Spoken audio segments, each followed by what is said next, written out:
You believe that I am a woman. I believe, like she said, she's a trans woman. Okay. And she made it very clear that they understand the difference.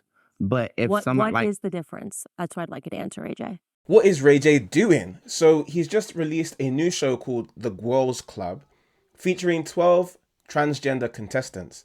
And so he then thinks, do you know what? I'm going to jump on Candace Owens' podcast to have a discussion about transgenderism. And I'm going to bring a transgender woman, which is a biological male. We're going to watch to see how the conversation goes, and I'll give some biblical commentary throughout. Let's dive in. What is the difference? Well, I would say what's the difference is what you have, like what's on you. You know what I mean? And there is really no difference but what your preference is outside of work, outside of us coming together and doing what we need to do to finish the goal at hand. No, but what is the difference between me and Danielle? She's a trans woman and you're and the biological woman. Is that what? Yeah, because I'm still getting educated every day on it, right? Ray asked a lot of questions. But you're getting educated on speech rather than being educated on what you know to be right and wrong. No, I know. Well, not right and wrong. I just know what's the difference. So if you have to differentiate, and I'm glad that you are, because I do think that that's much more respectful than where a lot of people are coming from, who self-identify as transgendered. But if you have to delineate, if you have to say, I'm a trans woman and Candace is a woman, then that necessarily means that we are not the same, right? We are something different. I think everybody is different. Every human is different. Yeah. Nobody's the same. Yeah, I agree. Nobody's And I the feel same. like even I wanted to double on that point is with intersex, let's be honest, a lot of people just back in the day used to say hermaphrodite and now it's known as intersex. Hermaphrodite and then now grammatically correct is intersex. Grammatically correct? Yeah, and I'm learning too, mind you, because I had to learn what intersex because was. hermaphrodite is when you're born with basically both organs or XY chromosomes mixed and things like that. So it's not just I'm going to take a hormone, it's actually the way you're born. So what does that mean? So that basically it makes the topic of trans actually more complex because a lot of people now that are intersex identify under the trans umbrella. So it can get very tricky in conversation because one point I wanted to make is that I have often wondered, and maybe we could film this one day, because I actually don't know, but my family have actually pulled me aside and said based on the way I look, move in my whole journey, that they wanted to get a test to see if I was actually intersex because it would make more sense with my whole journey, the way I look and the way that my life has unfolded. But it's a very expensive test from what I've heard, and I never had that done. Yeah. So that's what... And to be clear... Yeah, and that's when it does start to change because as you can imagine, and even from a religious standpoint, because I've had this conversation with Christian women before, does that then make it different because it's actually is how you're born versus a lot of people saying it's a choice? Yes. But like, Candace, we might be missing a chromosome. Like there might be you know what I'm saying? There might be one chromosome missing in certain humans that we ain't paying attention to. That's why we bridging the gap today. So the question was, what is the difference between a trans woman and a woman? And they ended up with, we might be missing a chromosome, Candace, It's like, let's be real. The reason why he was stuttering is because he knows the answer.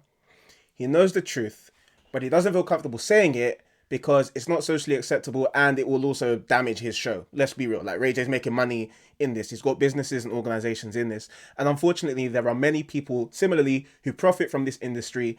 Every doctor that has to perform one of these double mastectomies or prescribing all these medications, these pharmacists know they're making money exploiting many people's real personal, emotional, and spiritual challenges. There's also a theological significance here as well. So the trans ideology movement is quite sexist in the sense that they say being a woman is about body parts, right? So somebody will say, I feel like a woman, therefore I must have a surgery to change myself to look like a woman. Because in their mind, being a woman is pretty much all about how you look and all about how you choose to present yourself to the world. But that ignores the fact that we are created beings with a body and a soul. Right? Like you and I right now, you watching this video and me here, we're not just bodies floating around. We are souls with an immaterial aspect of ourselves, but both our body and our souls are essential to our existence. Now, you might say we're body, soul, spirit, however you split it up. There's the material body and the immaterial substance that together make us whole, right? So being a man is not just about having a being a woman is not just about having breasts. Rather, it's about us as full, complete beings, as God has created us, right? And we're not just random atoms and particles that happen to be here, but we are souls in bodies that God has made, and our body, our soul are us. You are body, soul. I am body, soul. So that means when a young boy is growing up and for whatever reason, he doesn't feel comfortable with the body that he has and he would like to have the body that his sister has or that his friends, his female friends have or whatever else. It's so reckless and irresponsible to respond to that by saying, yeah, do you know what? You should be envious of what that other person has. You should covet what your neighbor has. Instead, we need to understand, why do you not feel satisfied and grateful in the body that God has given you? Because that's the body that God has given you. Why are you not comfortable in the skin that God has designed you with? Because that's the skin he's designed you with. And so often what you'll find if you do some investigating and not just this affirming therapy nonsense is that at some point in their journey, it's very likely that they had some type of attachment wound. Let's say, for example, you're a young boy and all the men in your life as you're growing up are abusive, they're absent, or they're weak. And it's the women around you that validate you, that tell you that they love you, that shower you with their hugs and their kisses. You have a craving for that male affection. You have a craving for that male validation that you didn't get. And so your masculine side, you feel more shame towards that side. You're not as comfortable expressing that side because in your mind, masculinity is associated with abuse, with absence, and femininity is associated with virtue and with beauty and goodness. And so there's no wonder why so many young boys, as they grow up without their dads, lean into that feminine side. Does it mean that they're a woman? No, don't be silly. It means that they need a loving father, a strong father that can come and say, as strong and big and as scary as I might be, I love you. And that's exactly what we have in God the Father. A God who is all powerful, a God who holds the stars in the heavens, a God who does all these things and yet says to us, I love you. I love you. I sent my son to die for you, to redeem you and bring you back to me. God is the father that we all wanted, but we never had. And so for the fatherless, God is able to be that father to you. And so often those are the types of spiritual and emotional helps that people need. We shouldn't just say, oh, you're disgusting, you're ridiculous, how can you feel that way? But we also shouldn't say, yeah, sure, Jimmy thinks he's a woman, yeah, let's chop them all off. No, don't do that. Let's dive back into the video to see how the rest of the discussion goes. It is plausible, very, very, very small minority of people who are literally born hermaphrodites. Yeah, You're it's a correct. small percentage. That is considered a genetic anomaly, right? So something goes wrong and you can be born with two parts. That something has gone wrong. But why can't it just be issue- right for that Yeah, person? because I feel like wrong is Well, genetic wrong's an anomalies interesting happen. word. Like if everything But goes isn't that right, God? Like if me and her was attached together, are we wrong? See, well, I yeah, feel but like that is also when yes, something goes wrong. This is funny. why like But I Siamese don't twins, and know. I they don't have know to if have these wrong's the right surgeries, and word. their organs can be mixed, and it's a Yeah, it's a I don't risk. think Think it's wrong It is is, the but right word something though. goes wrong when somebody is born But why is that intersex. wrong? I Because don't think it's it's like, wrong. but I we think all it's just believe, unique. yeah, we all believe that Because I God seen a snake created and it had us. 2 heads. But I feel like that could Or also a be cow, it that's had 2 God's heads together. creation. Because I'm not saying the person being alive is wrong. I am saying that genetically speaking, there are tons of things that can go wrong. It's like, people, when something happens because of who you're married to and your genes are lining up in a different way, and some people can be born Special. yeah, blind in one eye. yeah. This, I that, think this, there are tons of things. One of that my dogs happen. was blind, but Exactly. I think he that was moving people around. are people are born He was biting different. people. I think I can help out here. So if you put 20 kids in a room, don't tell them why they're going, don't tell them where they're going. You blindfold them, you take them into a room, it's a blank room, you turn the lights on, and they're there. They're going to be wondering, how did we get here? Why are we here? What's outside? Where are we? But none of them will be able to answer any of those questions because they're inside the room. They need somebody from outside the room to come in and explain to them why they're there, how they got here. They need the people that brought them there to tell them how they got there.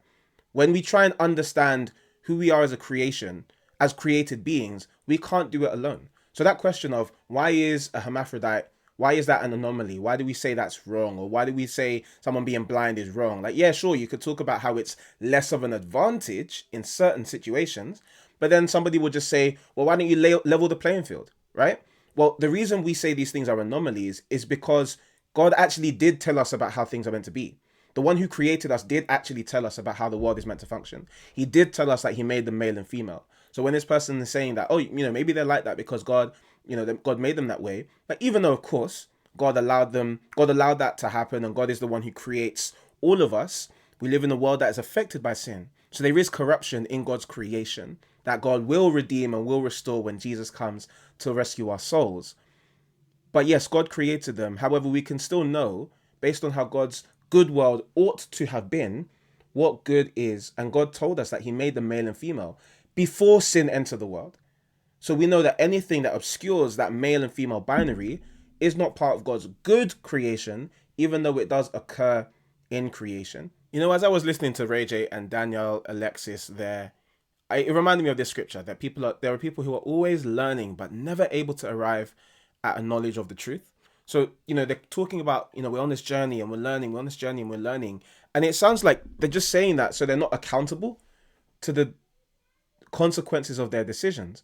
But these things have significant consequences, right? Like, for every trans woman like Danielle Alexis on TV making loads of money being a trans person, there are hundreds of kids who've been damaged, who've been really, really damaged.